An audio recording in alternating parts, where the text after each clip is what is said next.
Poeira das Estrelas. A nova série do Fantástico, que vai em busca da origem do universo, desembarca hoje na Itália. Seguindo os passos dos grandes cientistas, o físico Marcelo Gleiser esteve na famosa Torre de Pisa para recriar uma experiência histórica. Domingo passado, na estreia da série Poeira das Estrelas, nós aprendemos que tão antigo quanto a história da humanidade é o desejo de compreender as nossas origens.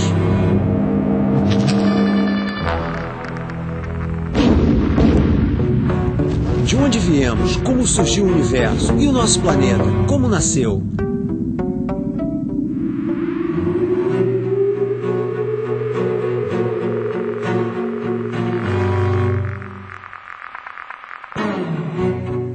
Cada cultura, cada religião buscou suas próprias respostas.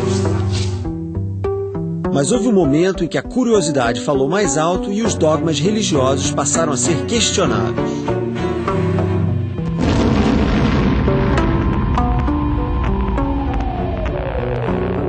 O nascimento da ciência é o tema do capítulo de hoje.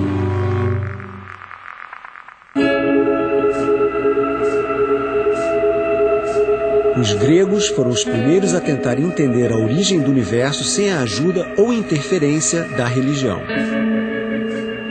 O mais influente dos filósofos da antiguidade talvez tenha sido Aristóteles. Ele viveu em Atenas em torno do ano 340 a.C., cerca de 100 anos após a construção do Partenon, o mais famoso templo grego que existe até hoje. Para os gregos, simetria e beleza eram sinônimos. Pensando nisso, Aristóteles propôs um modelo de mundo simétrico e perfeito, um método elegante e intuitivo para explicar o universo. 340 anos antes de Cristo, Aristóteles dizia que a Terra era o centro do cosmos, que ela ficava no meio de tudo, imóvel. O Aristóteles dividiu o cosmos em duas partes. No centro de tudo estava a Terra. Depois vinha a primeira órbita, que era a órbita da Lua, a que dividia o cosmos em duas partes. Acima da Lua vinha Mercúrio, Vênus, o Sol, Marte, Júpiter, Saturno e, finalmente, a órbita das estrelas. Segundo Aristóteles, a Lua, os planetas e as estrelas seriam feitos de uma substância misteriosa, imutável, que ele chamou de éter ou quintessência. Da Lua para baixo, as coisas seriam compostas dos 4 elementos: terra, água, ar e fogo. E aqui sim poderia haver transformações, quando os elementos estivessem fora de seu lugar natural. Era assim que Aristóteles explicava a gravidade. Segundo ele, uma pedra cai do céu para a terra porque seu lugar é no chão. Aristóteles também concluiu que quanto mais pesado o objeto, mais rápido ele vai ao solo. Certo? Errado! Essa primeira explicação errada de Aristóteles sobre a gravidade sobreviveu por 1800 anos. Só foi questionada durante a Renascença na Europa. As teorias de Aristóteles foram aceitas durante tanto tempo não só porque eram avançadas demais para a época, mas também porque, com o passar do tempo, a Igreja constituiu um poder sem precedentes na história. As teorias religiosas para a origem do mundo reinaram durante quase 2 milênios. Mas um dia a inquietação retornou. Durante a segunda metade do século XVI, a Europa era palco de um grande conflito religioso. A Igreja Católica se sentia ameaçada pelo avanço dos protestantes e o Vaticano não via com bons olhos ideias contestadoras. Ao mesmo tempo, alguns pensadores começaram a questionar o modelo de universo proposto por Aristóteles, que dizia que a Terra era o centro de tudo. A situação era bastante explosiva. O primeiro desses pensadores a duvidar das ideias de Aristóteles foi Nicolau Copérnico, nascido na Polônia. 100 anos antes da invenção do telescópio, Copérnico teve a coragem de afirmar que não era o Sol que girava em torno da Terra, mas o contrário. A Terra é quem gira em torno do Sol. Ele morreu em 1543, sem saber do impacto que suas ideias provocariam em tempos tão turbulentos. A ousadia de Copérnico foi contagiante.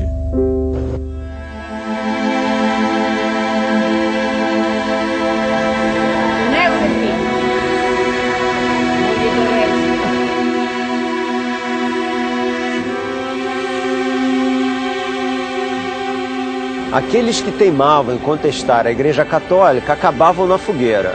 Aqui nessa praça, chamada Campo dei Fiori, em Roma, morreu queimado em 1600 o monge Giordano Bruno, que não só defendia as ideias de Copérnico, mas dizia que o nosso planeta era apenas um entre infinitos outros espalhados pelo universo.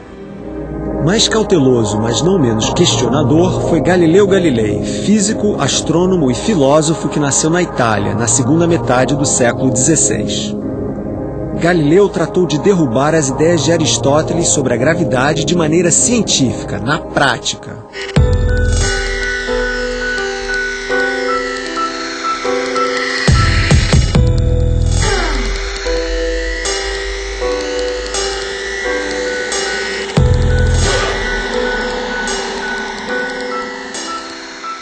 Torre de Pisa. Nesse local, a ciência começou a ver para crer. Diz a história que em 1590, Galileu fez uma experiência aberta ao público para demonstrar que Aristóteles estava errado, que o peso de um objeto não tem nada a ver com a velocidade da queda. Para isso, veio até o alto da belíssima Torre de Pisa, que continua inclinada, mas não está mais caindo. Com argumentos práticos, Galileu demoliu os conceitos do velho filósofo grego.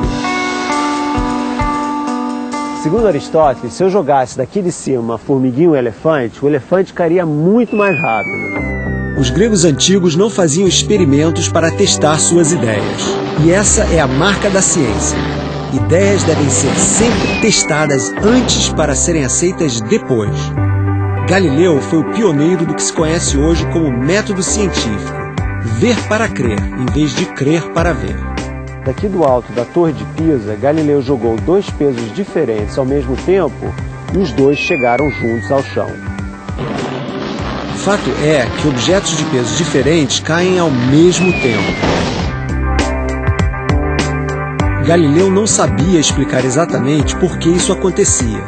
O conceito de gravidade só surgiu anos mais tarde.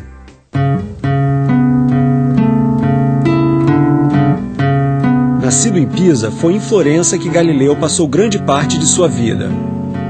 Aqui, ele não se contentou em estudar apenas a queda dos corpos. Já fazia algum tempo que ele estava intrigado com uma nova invenção de grande potencial militar: o telescópio. Galileu havia tido uma ideia tão simples quanto genial: apontar, pela primeira vez na história, um telescópio para o céu. O que ele viu foi um cosmo muito diferente daquele de Aristóteles. A nossa luz e suas crateras, o planeta Júpiter e suas luas, os anéis de Saturno. Um cosmo que tinha muito mais a ver com o modelo de Copérnico, com o Sol no centro e a Terra girando à sua volta, do que com o cosmo antiquado de Aristóteles. O problema de Galileu era que a Igreja Católica defendia o modelo aristotélico, em que a Terra era o centro de tudo. Galileu, devido à sua insistência de que o Sol era o centro do sistema solar, acabou tendo sérios problemas com a Igreja. Foi condenado em 1633 pela Inquisição e teve que passar o resto da vida em prisão domiciliar.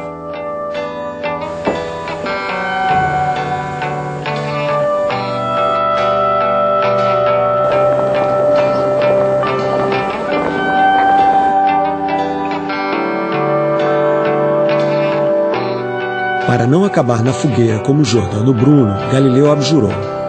Oficialmente, desmentiu as ideias que ele mesmo propôs. Só 95 anos depois da sua morte é que Galileu foi enterrado como cristão, aqui, na igreja de Santa Croce, em Florença, junto a Maquiavel, Dante, Michelangelo e outros grandes nomes italianos. Mas Galileu acabou rindo por último.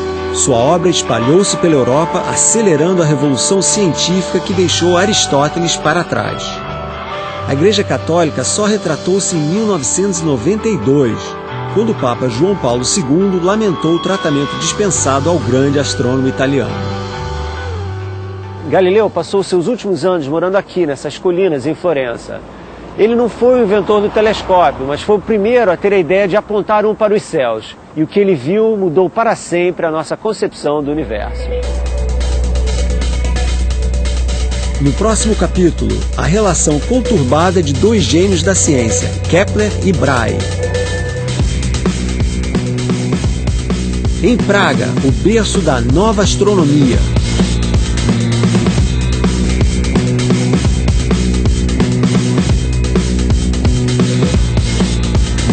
Poeira das Estrelas volta no domingo que vem.